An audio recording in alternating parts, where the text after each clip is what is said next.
Nadine. First of all, she always greets you with a smile. She has a positive attitude, and that's one of her many qualities that we'll talk about. She's also a very good storyteller.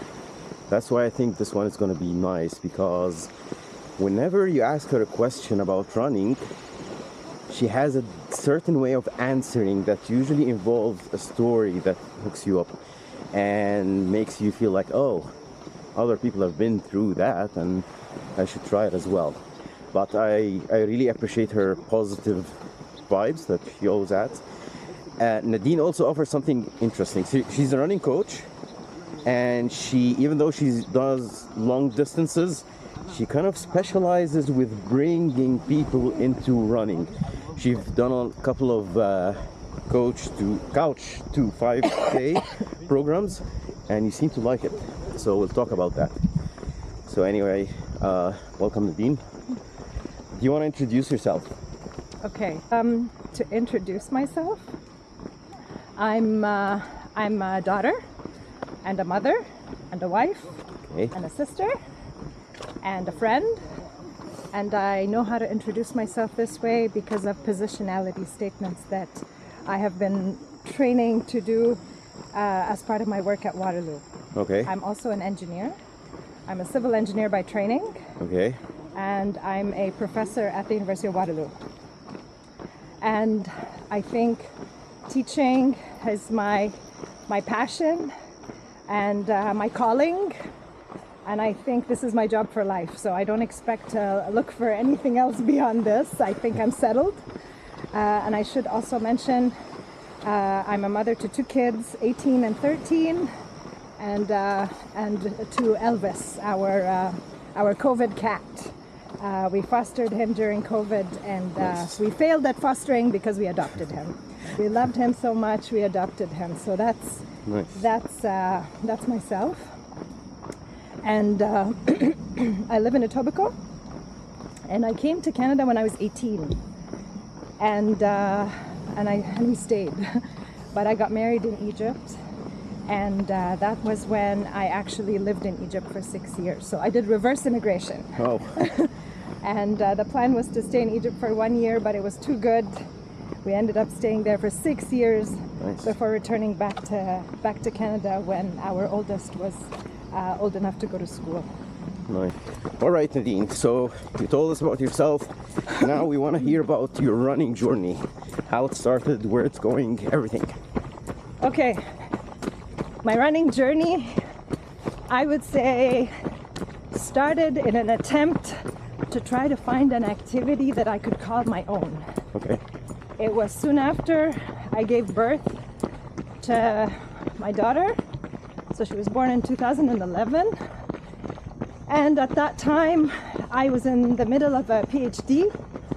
And so but of course I took a parental leave when she was born.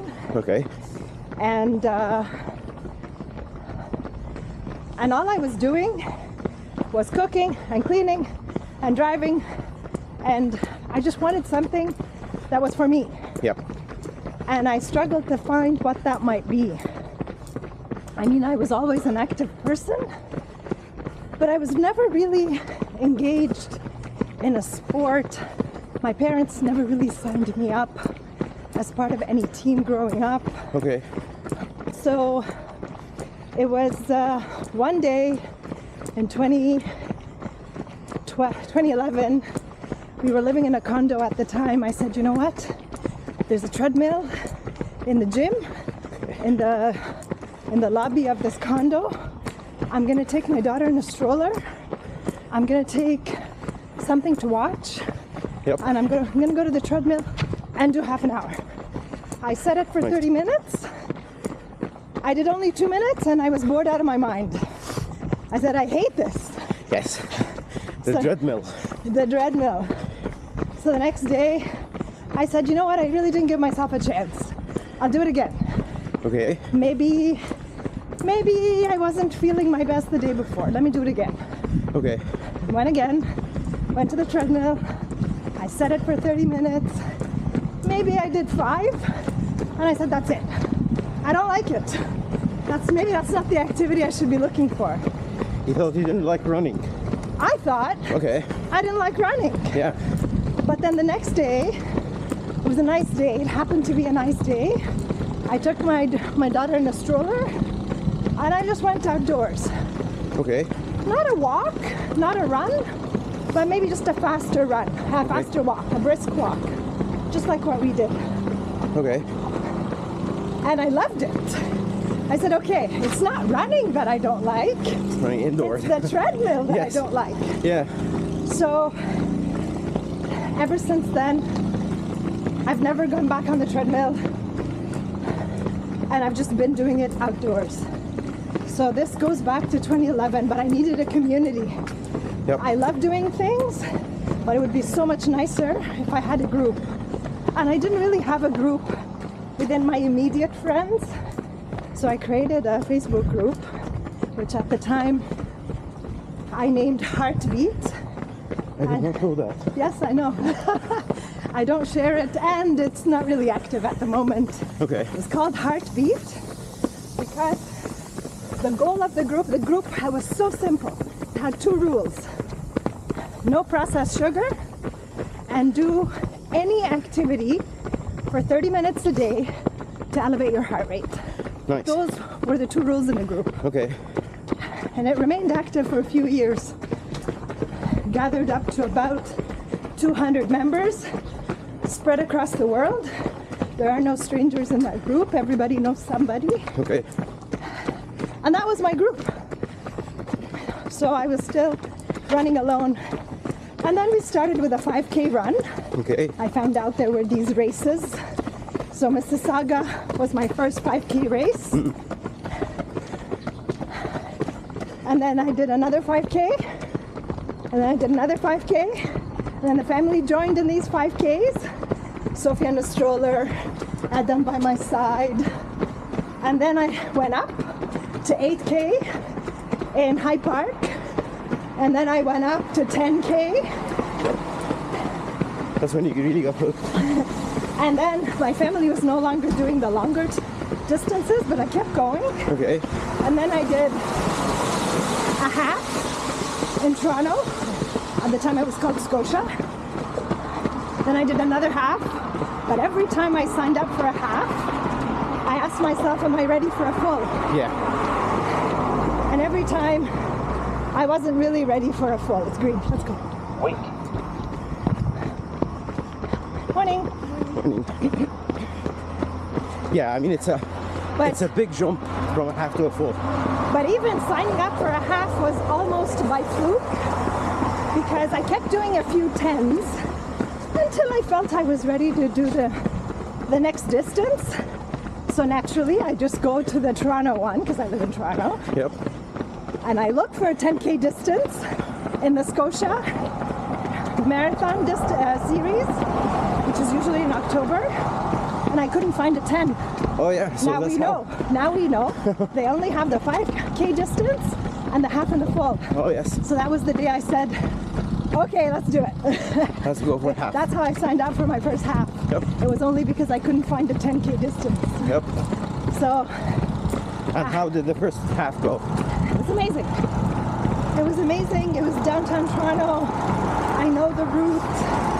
I know Toronto by foot because I did all 3 of my degrees, a bachelor's, a master's, and a PhD, all at the University of Toronto. So I actually don't know Toronto by car. I know it better on foot. Oh. Yeah, you told me this before. And in transit. So I did 3 halves. By the time I said, I'm going to be turning 40 soon, and I'd like to be able to say I've done a full marathon before I turn 40. Nice. So if I had targeted the Toronto race, I would have been over 40. So I had to go for something that was earlier than June. So I found the Mississauga Marathon. And I thought, okay, that's the one I'm going to sign up for because it's in May. Okay. And I will be 39 and 11 months. Okay. And I also thought it was very fitting to do the Mississauga one because I started my running journey In with Mississauga. the 5K in Mississauga. Yep. And so I remember doing my first full and coming to the point of the halfway mark where the half go one way Yep.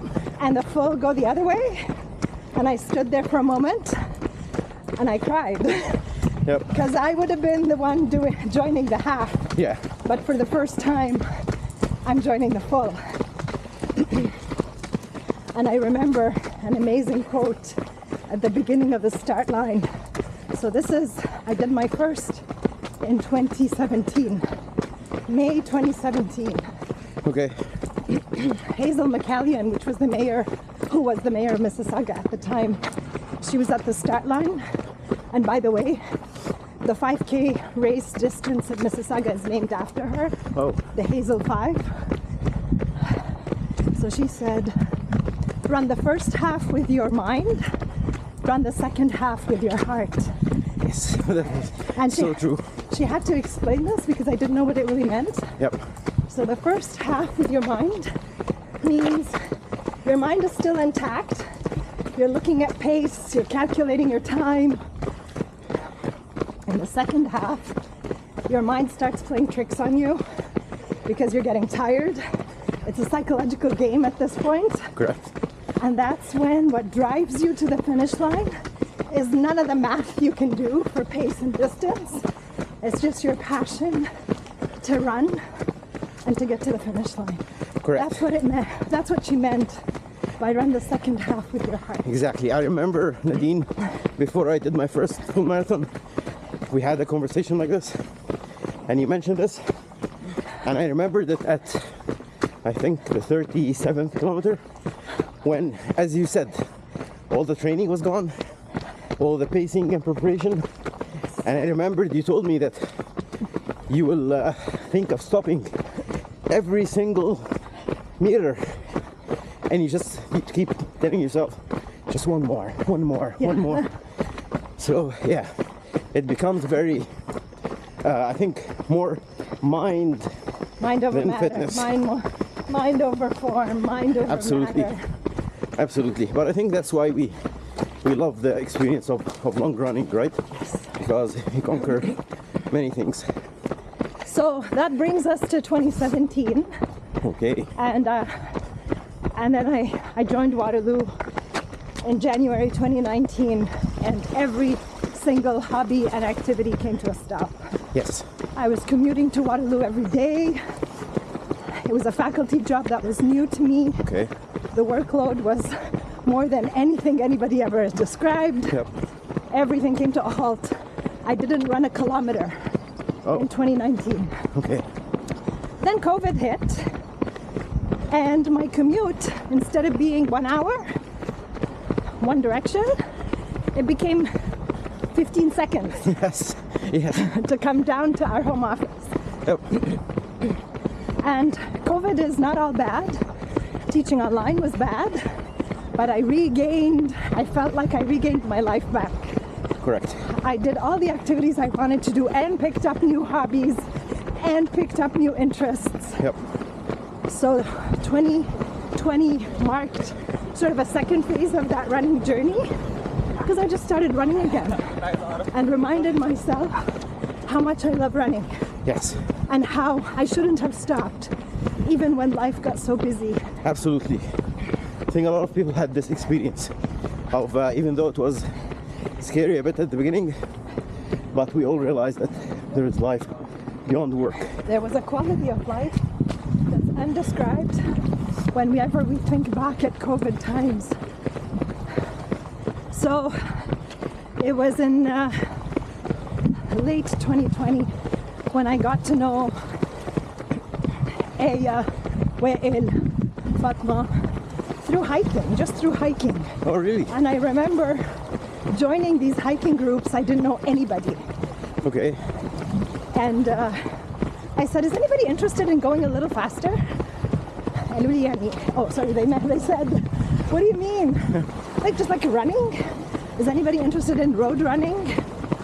And there were a couple that, I was new to this group, so they Okay. looked at me a little funny, but it was worth trying.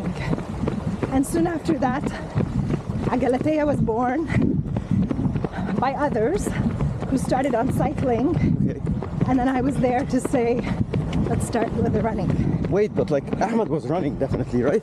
Ahmed was a marathoner by then. Oh, okay. I just didn't know him. Yep. I had done a marathon by then. I just didn't know this group. Okay. So it was in June 2021 when we started the first Couch to 5K, and Ahmed was doing the 10.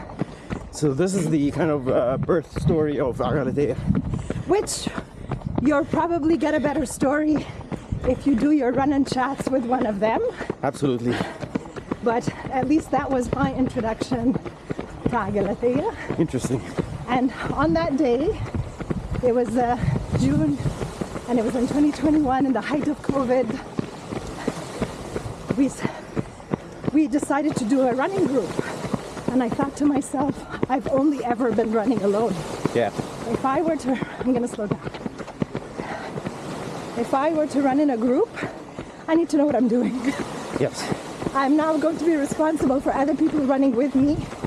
So I did a bit of research and came across the Couch to 5K program, Yep. which I learned about from the National Health Service in the UK. And I thought this is a beautiful program. Yep. It's 9 weeks long. It's intervals of run and walk that scaffold to reach a 5K distance by the end of the 9 weeks. Yeah. And I thought, I like having structure. I like having something that's credible to go by. And that's what we used. And next weekend, we start our 8th iteration of the Couch to 5K. Yep. We'll try to be there and record that. So that is the longest summary of my running journey. That's a very interesting summary. But I also want to know where things are now. What are your hopes and dreams and plans for your running? Where do you think you're going from here? There's definitely moments that stand out during our journey for being special, an achievement, or a time where you really maybe, went through a low point and you thought about whether you could continue on or where do you go from there. So can you tell us about some of those moments?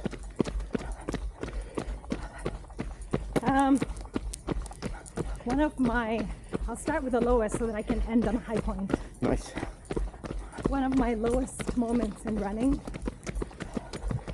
is a race that I didn't run, which sounds strange. The most recent triathlon I signed up for was Mont Tremblant, the half Ironman, 70.3 distance. Yep. And it was incredibly bad weather that day that the swim was canceled. And so they told us it's no longer a triathlon. You will now just get on your bike and your race starts when you get on your bike. Oh. And it's just a bike and a run. Okay. Torrential rains, non-stop, no breaks. Oh my God. I didn't finish my bike. It was a 90-kilometer distance. Wow. I only got as far as 75 and had to quit. And I say it because I need to say it. I need to say the Q word. Yep. And I cried and I sobbed, but I couldn't go on because I feared falling. But because I didn't finish my bike, I didn't go on my run. Okay. I could not start my run. And I was escorted back to the transition zone on motorcycle. Okay. And my bike followed up by truck. So my lowest moment was a run I never did. And this was most recently, it was June 23rd, 2024. Oh yeah, I remember that. I learned so much about myself from a race where I didn't do well, than all the learning I could do about myself from all the races where I did actually finish. Absolutely. Absolutely. And I still reflect on it to this day. And I still get a little emotional thinking about it. Oh. And one day I'll go back and I'll sign up for this race again. Yes. And I'll do it. I need to conquer Tremblant. You'll definitely do. I'm certain. So let's talk about a high point. High point. a memory that you remember and say, oh yeah. Yeah. Actually, my high point is also this year.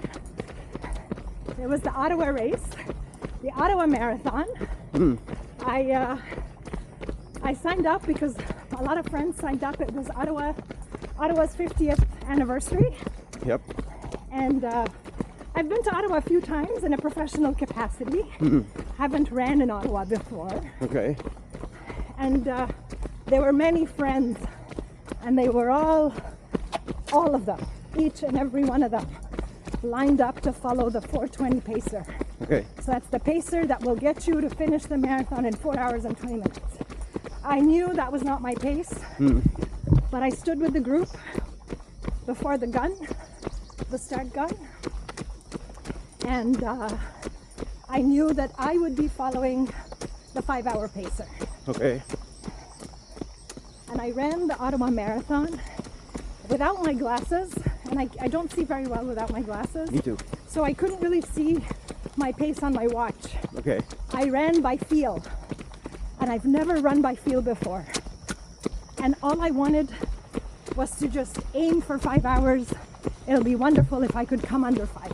Okay. But I was kind of following the pacer, but lost sight of the pacer. And I didn't have my watch. And I was experiencing what it is to run by feel. Yes. Perceived effort, Yep. level of exertion. When I got to the finish line, I saw a few friends, and they asked me, how did you do? How did you do? I said, I don't I know. have no idea. Can you tell me? Can you look me up? Can you tell me? And they told me it was 4 hours, 55 minutes. Wow. That is running by feel alone. Yeah. And it gave me confidence. While I am a data junkie, and I love my data, whether it's logging food or looking at the pace charts and the split charts, running by feel was a different experience. And I'm glad it worked for me. I'm glad it served me to have come under 5. So it was my personal best. Awesome. All right, so continuing with the hopes and dreams for running, I shared my own individual hopes and dreams. Okay. And of course, thanks to COVID, I got into cycling and then got into swimming, Yes. which got me into triathlons, Yep. thanks to positive peer pressure. And of course, all these triathlons include some distance of running, Correct. whether it's a 7K, a 10K, a half marathon, and I've done those. But my other hopes and dreams are for the running community. I hope the, oops. Sorry. No. I hope the size of the running community increases, not because quantity is better than quality, but because it means more people are giving it a try, that you never know what you would like unless you actually try it. Yes. And maybe it's not for you, but at least you will have given it a try. Yes. No. That's And people never know what they're capable of. Sometimes the constraints are all in your head. You think you can't run because you have a back injury, or you think you can't run because you have bad knees. All of these problems are fixable. Sometimes what's not fixable is what's in our head, but that's what a running group is for. correct. It's a mindset. No, absolutely. Morning. Just to add on what you said, I was just reading recently that running is actually exploding right now. Since COVID, a lot of people are getting into running. They just measure it even with the number of applicants for races, like the Toronto Marathon. I think it tripled after COVID. So it seems that, yeah, exactly, what we've been through, the extra time got people into running again. Yeah. And here's a joke about running. They say it's a sport that requires no special gear. And I remember Sharif in his interview with you said you can almost do it in your pajamas. Yes. And while it's a joke that you really don't need much to get out of your house and go run around the block, Correct. as you get more advanced and have bigger goals, you can just have more comfort if you invest in a few things. So we can save that talk for later. Yeah. All right. So, again, I'm sure we established that you like running. There's no question about that. But what do you like most about running? What I like most about running, it's a reminder that I'm alive. Okay. It's a reminder that I am healthy, that I can do things.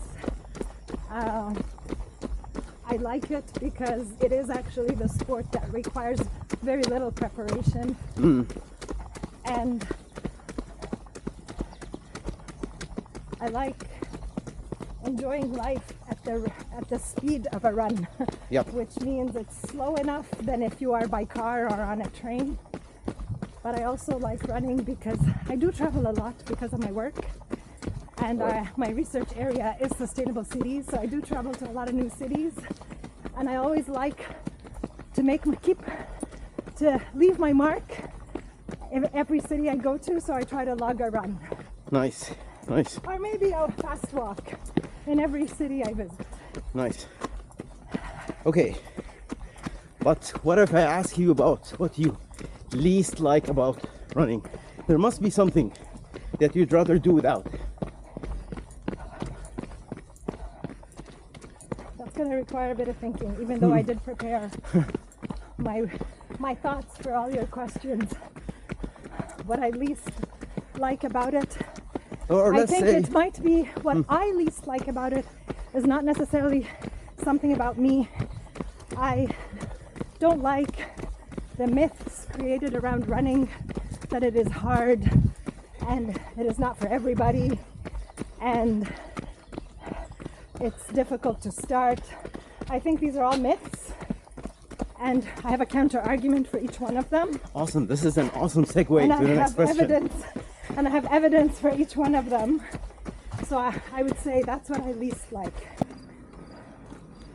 All right, Nadine. I think your last answer was a perfect segue to some advice. Now I'm gonna try and tap into your coaching and also your teaching, right? Because I need some advice from you from, let's say, 3 different categories of runners, right? Okay. The first one, what I call the never runner. The friend that you have that might be healthy and athletic, but is like, what? Running? It's so boring. It's so like, on your own. It's so sweaty. I'd rather do tennis or something. Why would you ever run? What would you tell such a person? I think if I categorize the never runner, it could be a never runner that does other sports, just not running. Correct. Or it could be a never runner who is just not active overall. Yes. And I think those are 2 subcategories within the never runner. So for a never runner who does other sports, the advice is also likewise in the reciprocal, meaning if I run, I still need to do other sports to engage, it's like cross training, to engage other muscles. The same advice goes for the others. When they do other sports, they need to engage in something that works their other muscles. And I think nobody should say no to anything until they give it a try. So the advice I would give a never runner, I would say test your legs. Correct. Test your quads and your hamstrings. Yep. Whether you play tennis, it's mainly upper body and maybe quick movement on the legs. They don't have to do a long distance. They can do a 2-kilometer run. They don't even need to do a run. They can do a jog. But I think that's part of cross training. So that's advice for a never runner who's already active in other ways. But a never runner who hasn't really experienced physical activity, whether due to their stage of life or maybe they never did, I would say it's a change in lifestyle that also everybody needs to experience. And it's to bust those myths. So I'm going to go back to these myths. Those never runners that think they can't run because they have back problems, sure, back problems are a big issue. I'm no doctor. I don't know the medical profession's advice on this. Yep. But all it takes is a visit to your doctor to check you out, and then your doctor can give you advice whether running interferes with your back, depending on the nature of the injury in your back. Maybe it's an old injury. Yep. And then go with the medical profession's advice. So that's those who think they have back issues that's preventing them. But you do walk, right? Anybody who has back issues still goes walking. Exactly. They may still clean their own house. They probably still do groceries. They probably, if they have kids, they probably go take their kids somewhere. Running is no different. It just starts at the pace you're comfortable with, and you would still do that with a bad back, but now you're doing it as an activity for yourself. Might fix your back. So that's a theory. I also, yes, I totally agree. I believe the best cure for joints is to use them, like the hinges of a door. If you use them, they'll never rust, or they'll rust, but they'll keep moving. Yep. So for those that think they have, No, go ahead. for those that think they have knee problems that's preventing them, it's also a critical issue. It will take no more than a trip to the physiotherapist or a trip to your doctor to let you know exactly what is the nature of what's bothering you in your knee. There's a cure for everything, and running, maybe the fast, high-paced run is not for you, but maybe a slow jog is for you. Correct. And again, the Couch to 5K program starts with more walking than running. This is exactly what I wanted to touch on. And I think it's a confidence builder to trust your joints and your body and your limbs. Correct. And then to start adding distance and adding more minutes running than walking. Because when people like hear Couch to 5, they're like, 5 kilometers? No way. There's no way I can do that. But actually, when you actually start on the program, you realize that you just run for maybe 200, 300 meters. It's by time, so yeah. So running 1 minute, walking 1.5 minutes, that's the week one. Exactly. And I actually do a modified version of the Couch to 5K, because if I follow the actual Couch to 5K structure based on the National Health Service, they don't do a 5K on the first week. But I do a modified version where every week we actually complete a 5K. Just depends how much running is involved versus how much walking is involved. And it starts with more walking than running, and you can definitely do that. It's a great way. I've experienced it myself, and it's a great way to start. I think I follow the same strategy because the Couch to 5K program is a confidence builder first. I follow the same strategy when I teach my students. So I teach second year, third year, and fourth year civil engineering students. Okay. And I start my lectures with a bit of a confidence builder before we dive into the content. And I've seen it work in a technical setting, and therefore I trust that it would work in a running coaching setting. Interesting. Okay, so let's move on to the next category. Someone who has already started running, he's completed your Couch to 5K, and now runs weekly with the group. But they're very intimidated, right? They're like, oh my God, like we have those great runners in the group that do marathons and even longer, and I'm struggling. I've just finished 5 and I cannot even imagine going from there. What would you say to such a runner who's already established running but is intimidated? Yeah, I think we're all intimidated in different ways. I might be intimidated with a longer distance, or I might be intimidated by those who run faster than me. And so I think intimidation is always there. It keeps us humble. Yep. It keeps us grounded in what our abilities actually are without recklessly doing something that we know our bodies aren't capable of and then injuring ourselves. So for those runners, I would say every marathon or ultra marathon runner was once a 1K runner. Yes. It's just a matter of time, it's a matter of ability, and it's a matter of consistency.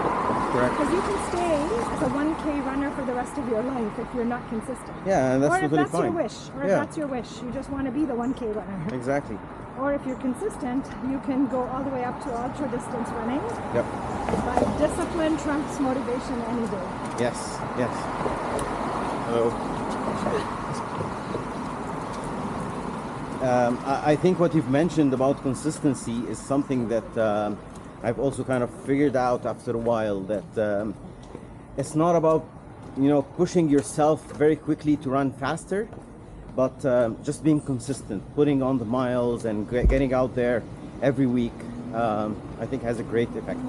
And if you allow me to add just one thing, I think running is beautiful because you're not competing really, especially at our level, right? We're not professional runners.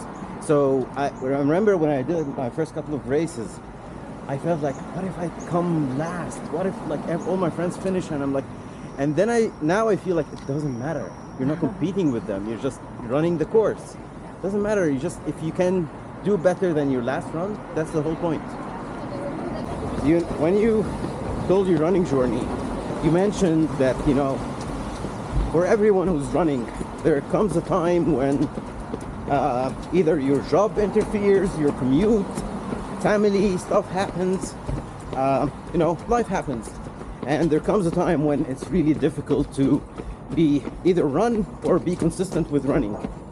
And we've all experienced this, and it ultimately makes you feel like, sorry for yourself, or, sad that others are running while I'm not. How do you cope with such events? I think life will inevitably get in the way. Yep. And I used to be the person that does feel sad when I have to miss out on a group run. Yep. But I've learned to be a little kinder to myself. So Sunday runs are sacred. Nothing would cancel a Sunday group run. Yep.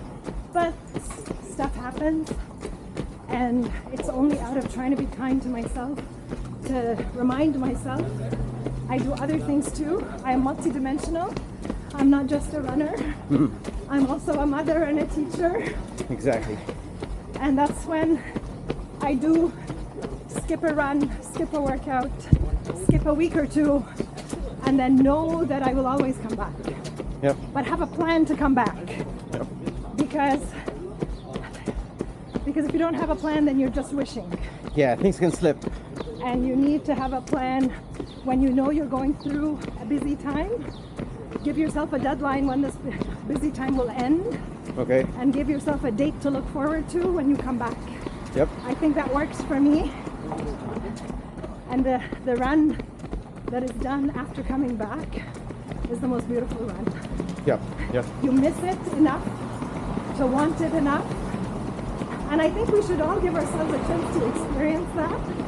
I think my times like that come after a big race, where you should do active recovery, and I do. But then there are weeks where I really just want to do nothing because my body just wants to collapse for a bit. Correct. Hopefully it's no more than a week or two, because then the longer it gets, the tougher it is to get back. Yep, you mentioned active recovery. What is that? It's when you're recovering from extraneous activity, not by sitting still, but by continuing to move. Whether it's continuing to move around the house, whether it's continuing to just walk, but to keep the muscles moving. So it's still considered recovery because you're not really doing much impact or a higher heart rate, but you're still moving the joints and the muscles.